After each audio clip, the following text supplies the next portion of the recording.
बहुत दिनों पहले गंगापुर गांव में मुन्नी नाम की एक दूध वाली रहती थी। मुन्नी का दिन अंधेरे में ही शुरू हो जाता था।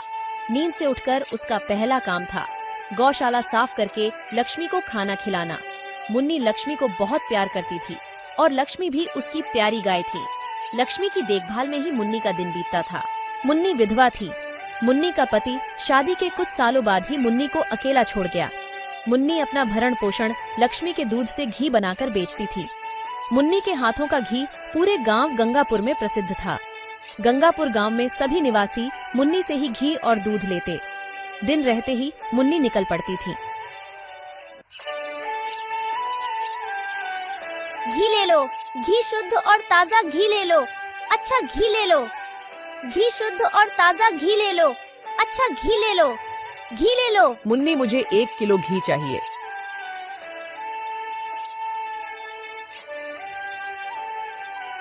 ये लीजिए काकी जी। गांव के रास्ते पर मुन्नी घूम घूम कर घी और दूध बेचती थी। बस ऐसे ही गांव की गली गली घूमकर मुन्नी का दिन कट जाता था। मुन्नी की तरक्की देखकर उसकी पड़ोसन रूपवती को बहुत जलन होती थी।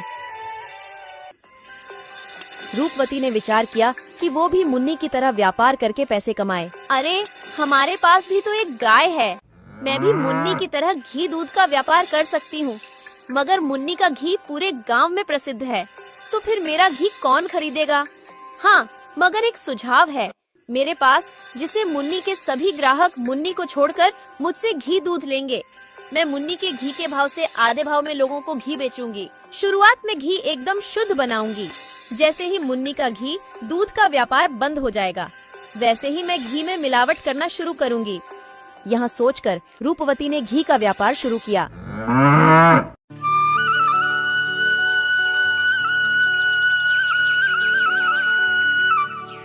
पहले रूपवती मुन्नी के ग्राहकों के पास जाती है।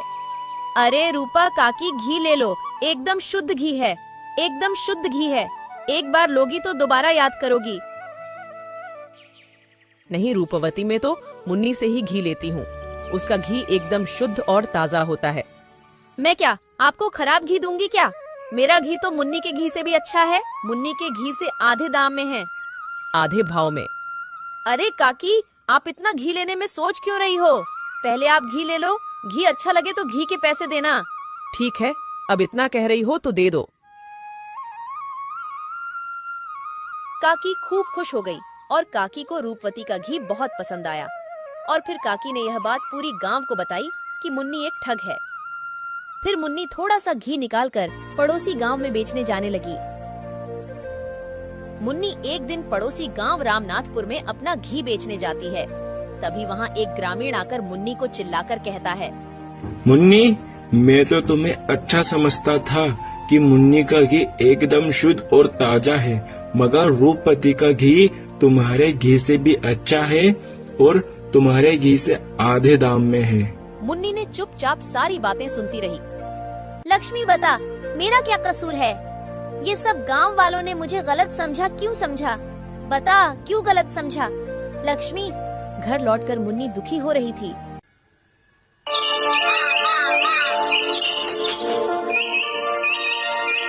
रूपवती की खुशी का कोई ठिकाना नहीं था। उसकी बिक्री और अधिक बढ़ चुकी थी। अरे जो मैं चाहती थी वो हो गया। मुन्नी का व्यापार बंद हो गया। अब मुन्नी इस गांव में कभी भूल कर भी घी नहीं बेचेगी, जो मैंने सोचा था। अब वो करने की बारी आ गई। मैं पागल थोड़ी ना हूँ कि ये गांव वालों को इतने आधे भाव में शुद्ध घी खिलाऊंगी। अब इस घी में मिलावट की बारी आ गई। घी का दाम वही होगा, मगर घी पहले वाला नहीं। रूपवती ने घी में नारियल का तेल और घी गाढ़ा करने के लिए पाउडर मिलाना शुरू किया। एक दिन जमींदार के घर। हरिदास, तुम्हें आज पता ही होगा कि आज मेरी बेटी रानी का जन्म दिवस है। जी जमींदार बाबू, मुझे पता है कि आज तुम्हारी बेटी का जन्मदिन है और आप हर बार की तरह इस बार भी राजभोग का आयोजन रखोगे, जिसमें पूरे गांव वालों को निमंत्रण करना है। हाँ हरिदास, तुम उसकी चिंता मत करो। मैंने श्याम के हाथ पूरे गांव वालों को मेरी रानी बेटी के जन्मदिन के लिए आने का निमंत्रण दिया है। तुम्हें पता ही होगा कि मेरी रानी बेटी को शुद्ध घी के बने लड्डू कितने पसंद हैं। हाँ, तो तुम वो घी लेकर लड्डू बनाने के लिए वो मुन्नी से घी लेकर हलवाई को दे दो। अरे जमींदार बाबू, वो मुन्नी तो एक नंबर की ठग है। उसने पूरे गांव वालों को अच्छे से बुद्धू बनाया है। फिर हरिदास ने मुन्नी की सारी बातें जो गांव में मुन्नी की हो रही थीं, वो सारी की सारी बातें जमींदार बाबू को बता दी। अरे जमींदार बाबू, आजकल वो रूपवती भी घी बेच रही है। रूपवती का घी शुद्ध और ताजा होने के साथ साथ मुन्नी के घी से आधे दाम में बेचती है। अच्छा, तो फिर तुम वो रूपवती से घी लेकर हलवाई को दे दो, मगर रूपवती को कहना कि घी जमींदार ने मंगवाया है। घी एकदम शुद्ध और ताजा होना चाहिए।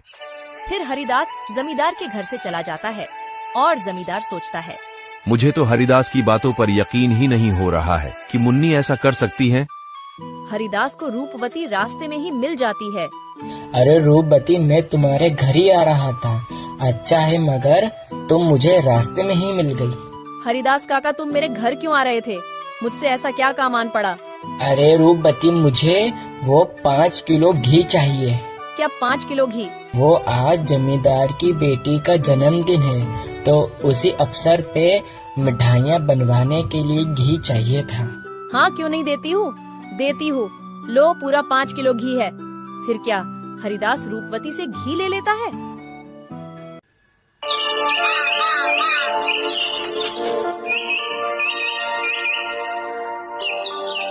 फिर वो घी से बनी मिठाई खाने के बाद जमींदार और जमींदार का पूरा परिवार, यहाँ तक जमींदार की बेटी भी बीमार पड़ गई।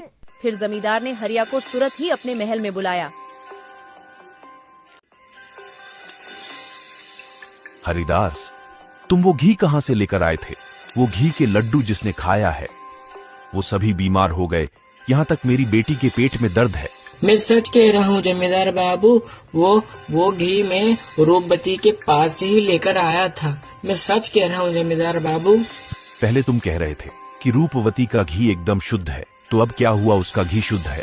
तो फिर ये सब क्या है? लोग वो मिठाइयाँ खाकर बीमार कैसे पड़ गए, बोलो। जमींदार बाबू, मैं कुछ नहीं जानता हूँ। अगर मेरी बेटी को कुछ हो जाता है तो मैं तुम्हें और तुम्हारी वो घी वाली को नहीं छोड़ूंगा। जमींदार का गुस्सा देखकर हरिदास वहाँ से निकलता है और हरिदास सीधे रूपवती के घर की ओर चल देता है।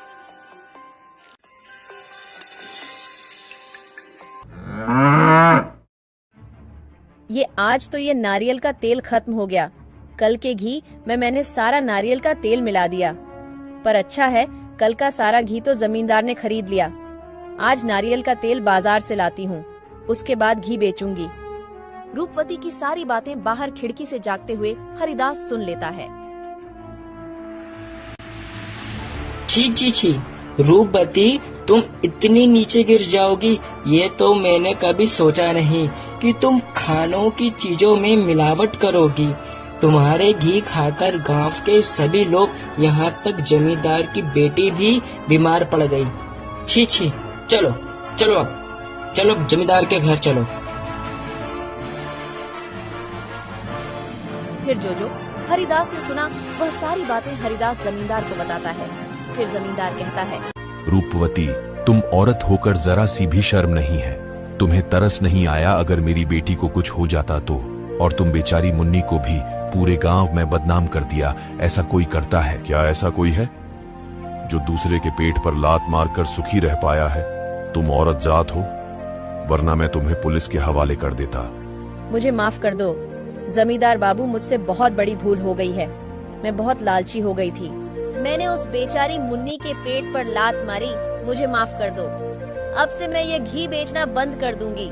मुझे माफ कर दो। हरिदास, पूरे गांव वालों को बता दो कि सही मिलावटी कौन है। फिर गांव वालों को समझ आ जाता है कि सही मिलावटी कौन है। फिर सब मुन्नी के घर जाते हैं, यहाँ तक रूपवती भी। मुन्नी, मुझे माफ कर दो, मेरे कारण तुम्हें बहुत परेशान होना पड़ा। कोई बात नहीं रूपवती बहन,